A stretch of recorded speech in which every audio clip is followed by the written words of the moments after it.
বিসমিল্লাহির রহমানির রহিম। Hello viewers, আসসালামু আলাইকুম। এখন বাজে 7:31, শুক্রবার। যাচ্ছি টিএম কর্পোরেশন আয়োজিত যেই একটা ট্যুর আছে কুমিল্লা, সেই ট্যুরে। আমাদের মিটিং প্লেস হচ্ছে শিল্পকলা একাডেমির সামনে। 7:10-এর মধ্যে 7:30-এর মধ্যে যাওয়ার কথা ছিল, এবং প্রত্যেকবারের মতো যা হয় 7:31 বাজে আমি রওনা দিচ্ছি। আসলে টাইম মেনটেন করা একটু টাফ বাইকারদের জন্য। আনফর্চুনেটলি, যদিও সবার টাইম মেনটেন করা উচিত, আমারও করা উচিত, আমিও ট্রাই করি সবসময় টাইম মেনটেন করার। এবার আজকে একটু দেরি হয়ে গিয়েছে, ব্যাপার না। এই যে ঢাকার এই পরিষ্কার ফাঁকা রাস্তাগুলো দেখলে যেটা মনে হয় যে ঢাকা আসলে অনেক সুন্দর। এটা মজার ফ্যাক্ট বলি, 1910 সালে একটা পৃথিবীর সবচেয়ে সুন্দর শহরের যে একটা জরিপ হয়েছিল, সেই জরিপের মধ্যে ঢাকা ছিল 10 নম্বরে। ইভেন নিউ ইয়র্কের থেকেও ঢাকা যে বেশি সুন্দর ছিল সেই সময়ের যে জরিপটাতে উল্লেখ আছে। এখন কোথায় নিউ ইয়র্ক আর কোথায় আমাদের ঢাকা? আসলে সব কিছু এরকম, আপনি যদি যত্নর ভিতর থাকেন তাহলে জিনিসটা সুন্দর থাকে, এবং যত্ন না করলে ধ্বংস হয়ে যায়। তার একমাত্র ভালো উদাহরণ হচ্ছে আমাদের ঢাকা। সকাল 7:30টার ট্যুর, এখন বাজে 10:15। লেট করার যে একটা লিমিট থাকে, সেই লিমিট অনেক আগেই পার করে ফেলছে আমরা। এখন আসলে লেটের বিশ্ব রেকর্ড হয়ে গেছে আমার মনে হচ্ছে। সামনে যে বড় বড় ব্লগারগুলো আছে, আর আমরা যারা সাধারণ মানুষজন তারা পিছনে আছে। একটা লাইন ক্রিয়েট করা হয়েছে, আমরা এরকম করে লাইন ধরে তারপর হচ্ছে এটা। আমি মোটামুটি লাইনের মাঝামাঝি জায়গায় আছি। বিসমিল্লাহির রহমানির রহিম। এখন অ্যাট লাস্ট আমরা রওনা দিতে পেরেছি। বাজে 10:20। হাস্যকর ব্যাপার এটা যে 7:30-এর ট্যুর আমরা 10:20-এ যাচ্ছি, তারপরেও যাচ্ছে, এটাই বড় বিষয়। আমাদের নিঝুম ভাই তো এসে দেরি দেখে অফিসে চলে গেছে। ওনার প্ল্যান ছিল যে দাউদকান্দি ব্রিজ পর্যন্ত যাবে, তারপরে ব্যাক করবে। তো আমরা এত পরিমাণ দেরি করছি যে ওনার অফিসে টাইম হয়ে গেছে, তো উনি অফিসে চলে গেছে এই জন্য। তো রাইডের মধ্যে যেটা হচ্ছে, যারা ব্লগার এবং ব্লগার মিন্স যারা একটু নামি দামি ব্লগার, এই যে আমার পাশে যেমন ওয়ানাবি গাম, তারপরে সামনে রাইডার সানা, তারপরে সানিগিরি, আই থিঙ্ক আমি এদের নামগুলো ঠিকঠাক বলতে পারছি। এরা হচ্ছে ফ্ল্যাগ নিয়ে ব্লগ করছে, আর এরা হচ্ছে আমাদের লাইনগুলো ঠিক রাখছে। আর আমরা যারা নর্মাল আম আদমি, একটু ছোট ব্লগার, তারা হচ্ছে এদেরকে ক্রস করা যাবে না, এবং এদেরকে ফলো করে আমাদেরকে যেতে হবে।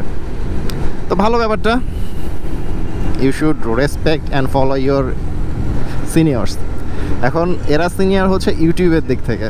সকালে ঠান্ডা ভেবে একটা ফুরোতা টি শার্ট আর তার উপরে হচ্ছে জ্যাকেট পরছে। এখন তো ভাই ভিতরে ঘেমে অবস্থা খারাপ, যে শীত কই এবার ভাই, শীত আমি তো শীত পাচ্ছি না খুঁজে। এখন হচ্ছে মাঘ মাস, বাংলা ক্যালেন্ডারে মাঘ মাস চলতেছে, প্রচণ্ড শীত থাকার কথা, কিন্তু গরমে হাঁসফাঁস করতেছি। কি যে একটা অবস্থা, সে বিশ্বাস তো ওই দিনই চলে গেছে যেদিন এই মাঘ মাসে ফ্যান ছেড়ে দিয়ে ঘুমাইতে হয়েছে। আমরা যে কুমিল্লা যাচ্ছিলাম, আমাদের কুমিল্লা যাওয়ার উদ্দেশ্য হচ্ছে আমরা ট্যুরে যাচ্ছি ভাই, ঠিক না? আমরা যাচ্ছি ট্যুরে, টিএম কর্পোরেশনের একটা ট্যুর, সেই ট্যুরে আমরা যাচ্ছি সবাই ভাই ব্রাদার। এইখানে একমাত্র একটা লোক আছে,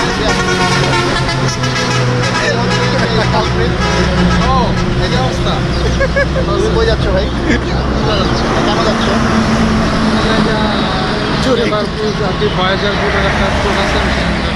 আচ্ছা, আমি তো জানি তুমি ডেটিংয়ে যাচ্ছ।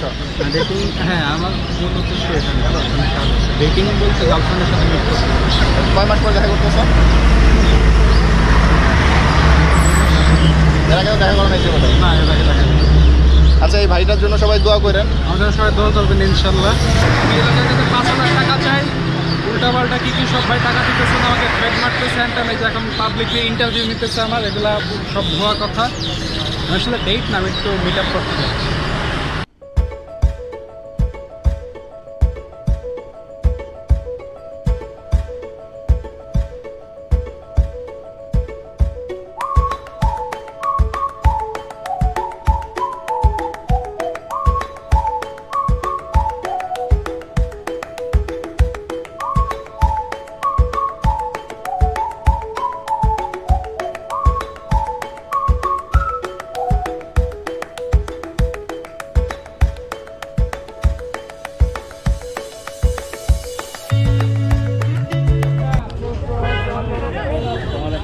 ময়নামতি বৌদ্ধবিহারে টিকিট রেদন ভাই হচ্ছে স্পন্সর করছে আমাদের থেকে। চলেন এত জায়গা ট্যুর দিয়ে আসি।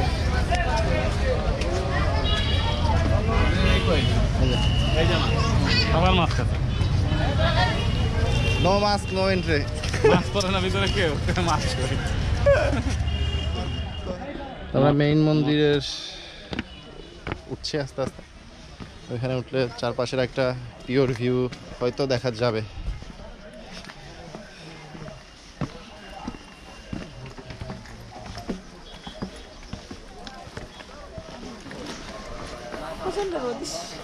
আমার সবচেয়ে আশ্চর্য লাগে যে আজ থেকে ধরেন হাজার হাজার বছর আগেও মানুষ কত উন্নত ছিল।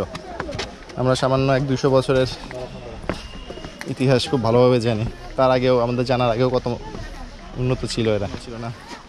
তারপর দেখছেন কি সুন্দর ইটগুলো বসানো।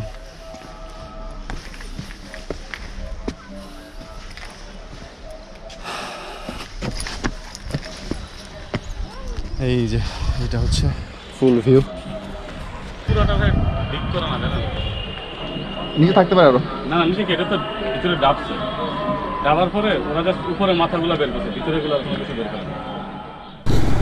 শালবন বিহার থেকে আমাদের ঘোরাঘুরি শেষ। এখন যাচ্ছি হচ্ছে কুমিল্লা পলিটেকনিক্যালে। কুমিল্লা পলিটেকনিক্যালে টিএম কর্পোরেশনের আয়োজনে আমাদের জন্য কিছু খাবারের ব্যবস্থা আছে। আমরা এক্স্যাক্টলি একটা পরোটা খেয়েছি সকালবেলা, এখন বাজে 4টা 11। প্রচণ্ড রকম ক্ষুধা লাগছে ভাই, ক্ষুধায় মাথা ঘুরতেছে আমার লিটারেলি। তো এখানে জিগজ্যাগ টেস্ট হচ্ছে। আনফর্চুনেটলি খেলাটা এতই কঠিন, এতই চিপা করছে, আমার মনে হয় না কেউ জিততে পারবে। আর বেশিরভাগ লোকই হচ্ছে 3 নাম্বারটাতে হচ্ছে পড়ে যাচ্ছে, আর 3 নাম্বারটার ডিস্টেন্স খুব কম। আমিও অংশগ্রহণ করেছিলাম, 3 নাম্বার পর্যন্ত যায় পড়ে গেছে। হ্যাঁ সুন্দর সুন্দর সুন্দর।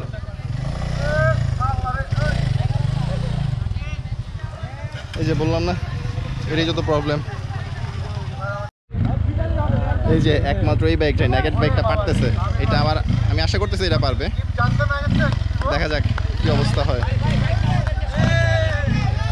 পারছে পারছে।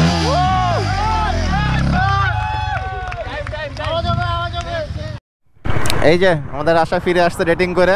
সারাদিন রেটিং করছে, আমরা সারাদিন ঘোরাঘুরি করছি আর রেটিং করছে। তো আশা, তোমার প্রথম ডেটিং করে অনুভূতিটা কি? প্রথম ডেটিং না, তাইলে কয় নাম্বার ডেটিং এটা? 2 নাম্বার। এটা জীবনের সেকেন্ড ডেটিং? আচ্ছা, তো কেমন অনুভূতি কি তোমার? ভালো। আগে তো একটা নার্ভাসনেস কাজ করতে, এখন তো ফিল কনফিডেন্ট হইছো? প্রেম সম্পর্কে কনফিডেন্ট হইছো? আচ্ছা ঠিক আছে। Very good. এই প্রোগ্রামে ইনভাইটেড ব্লগার ছিল, তারা মেইনলি চলে গিয়েছে। এখন বাকি আছে হচ্ছে প্রেমিক পুরুষ রাশা, আমি নিজে হাসনাইন অনেক, আর সামনে রেদন ভাই। আমরা 3 ভাই এখন আম আদমি আস্তে আস্তে যাই, আস্তে আস্তে ঢাকায় পৌঁছে যাবো ইনশাল্লাহ। আর যাওয়ার পথে রওনা দেওয়ার সময় আমাদের রেদন ভাই, এই শোনো শোনো শোনো, আমরা কিন্তু 70-এর উপরে চালাবো না, সবাই আস্তে ধীরে ঢাকায় যাবো, ঠিক আছে? আমি বললাম জি ভাই। ভাই আমি এখন 95-তে চালাইতেছি, রেদন ভাই আমার সামনে। এটা হচ্ছে ভাইয়ের 70। তাইলে দিনের বেলা হইলে কি হইতো?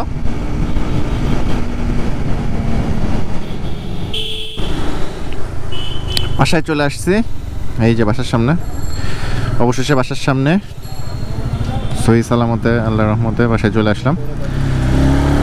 ধন্যবাদ যারা এতক্ষণ আমার সাথে ছিলেন পুরা ট্যুরটায়।